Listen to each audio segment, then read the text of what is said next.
Hello, ladies and gentlemen. Raging Demon here. This is a little bit of a free form, just an update podcast. So I'm playing on the left hand side of the screen against the dummy today. I've started a new job which requires me to work remotely. So I'm recording this from my room in a remote part of Western Australia where I'm working on a gas plant. So the days are long and and the podcast schedule will be impacted. So for the Patreons out there, I'll see what content I get out, and if I don't get enough out, I'll give you a free month, or I'll refund you, or whatever. Just let me know what you think's fair. So I do intend to actually record more if I can, because after I finish work, so I do long shifts, but after I finish work, I do have a couple of hours to do do a few things. So hopefully I can get some podcasting done. I can't game as much as I would like, but I can get an hour every other day. So, and obviously on the flight up here, I can play games the whole time.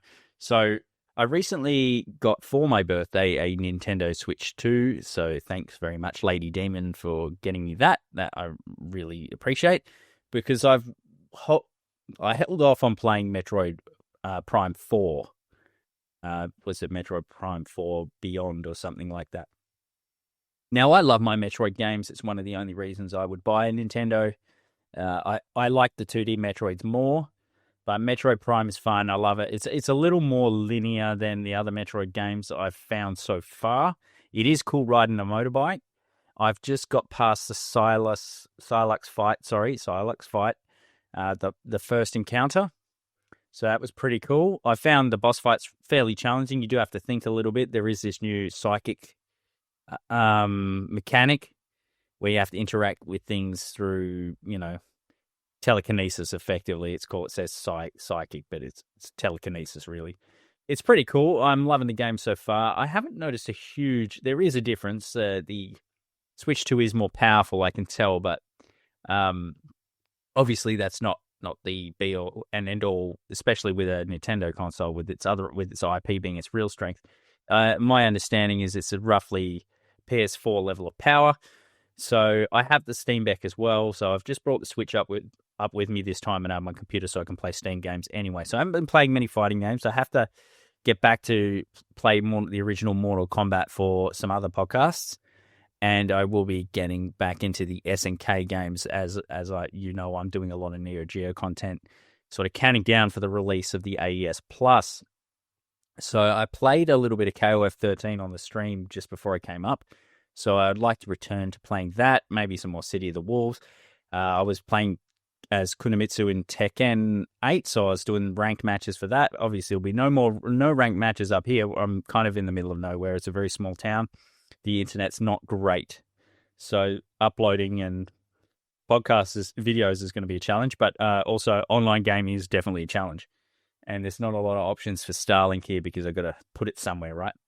So I've got to figure that out and talk to someone else who's maybe doing it if I want to play online games up here. But my job has got a lot of responsibility, a lot of stress, and it's not always what I feel like doing at the end of the day. I like to unwind a little bit. I don't want to be amped up playing a ranked all the time. As fun as it is, I'll save that for when I get back. So I will be back every third week.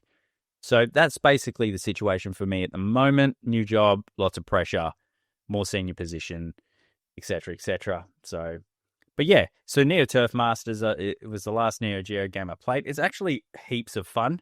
It's low key. Well, it's not low key. I mean, a lot of people who love the Neo Geo love this game, and I can see why. It's very arcadey, simple, easy to learn, hard to master golf game. So you've got basically 4 courses, a bunch of made-up golfers. So you got the US, Japan, Australia, and Germany. What is there another one? Not that I can remember off the top of my head. I played as the American, the Aussie guy, and the Brazilian guy. Brazilian guy was the last one I played as. He's got a lot of power.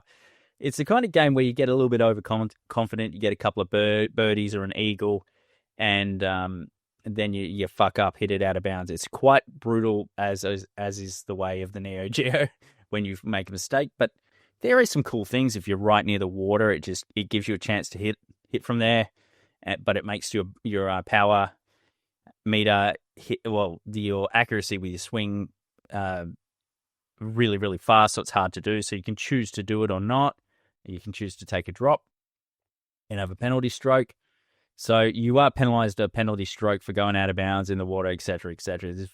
It does not like to let you play it where it lies a lot of the time. But geez, this game, I can see how if you play this enough, you'll get really good at it. And you just keep playing through until you run out of money, as is also the Neo Geo MVS way, not the AES. You can just keep trying, obviously.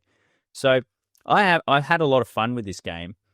So I was going to do an episode with Jim on it, but I don't think we're going to get to it. We're probably just going to catch up and talk about what we've been playing next time we see each other and record, or next time we just, we don't always see each other because Jim also works all over the country sometimes, and he'll be, I believe, in South Australia soon, so we'll be quite far apart. But yeah, obviously through the wonders of the internet, we'll just see how the connection goes, because like I said, I don't get good signal here. It's pretty shit, to be honest.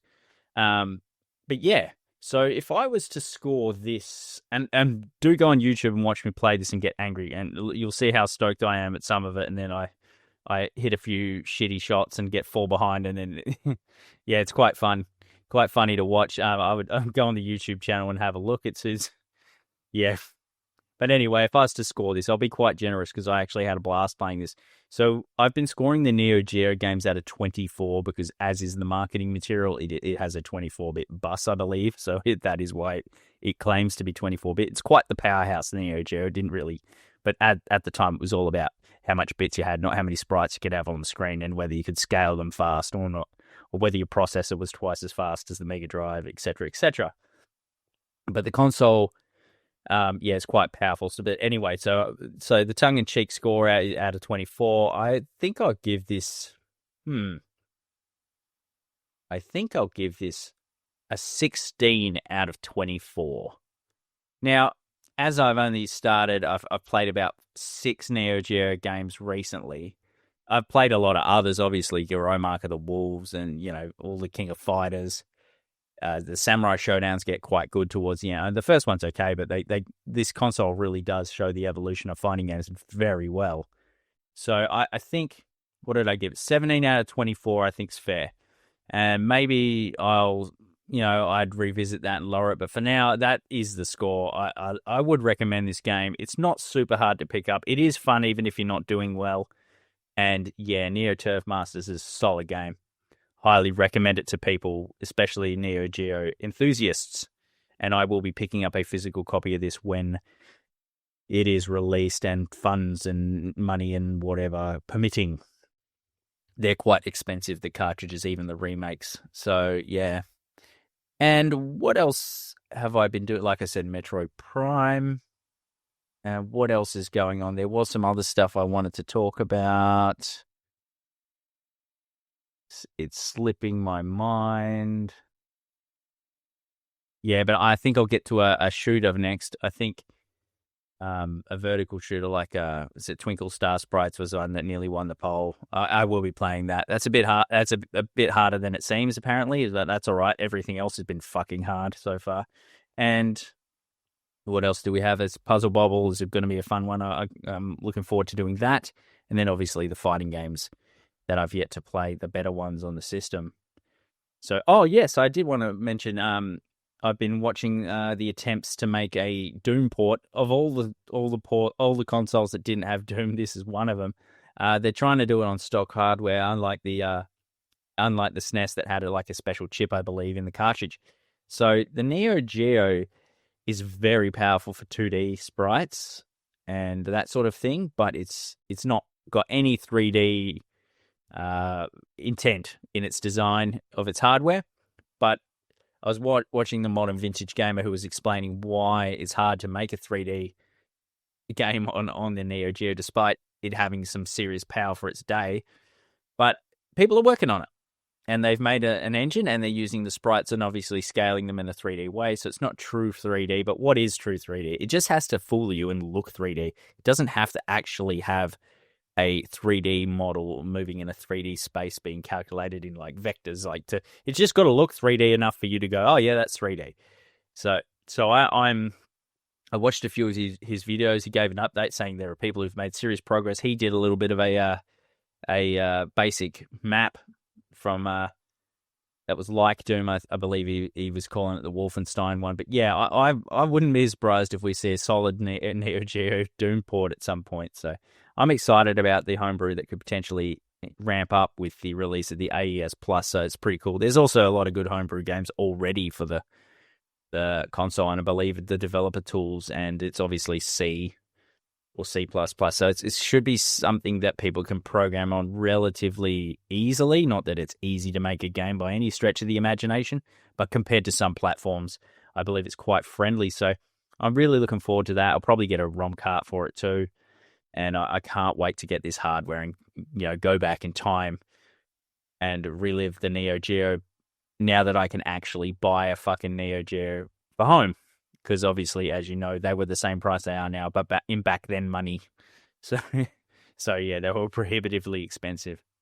Yeah, so I hope you've enjoyed this little episode, just me giving an update of where Command List is at. We're not done or anything like that. We just slowed down because of the new job and because of mine and Jim's availability, and I'm hoping to pump more content out. I'll probably do more recording, more, I'll do videos when I'm back, but I'll do more recording when I'm away. There'll be more solo content. Hopefully everyone's cool with that. I'll try to get some guests, but we'll see how we go. And if I can talk to some people about how their Starlink is going for this area, and maybe that could be an option too. That's not cheap either. So, but thanks everyone.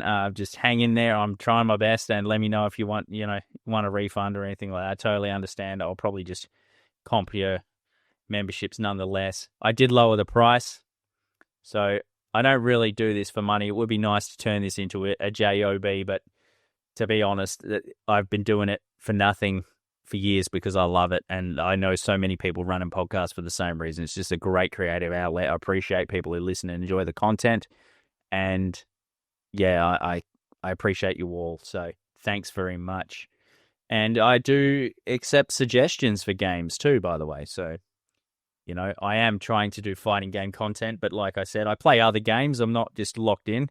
I'm also playing Hollow Knight back at home. My son really loves that game, so he was hounding me to play it, and now I am. And look, I like Metroidvanias, and it's a great Metroidvania. It's beautiful. It sounds great. Even though it's sort of got a dark vibe, the colors are still quite vibrant. It's a wonderful piece of art, that. And I can't wait to finish it and play the next one. So, again, I'm going to sign off. Thanks, everyone. Don't smash your controllers. See you in the next one.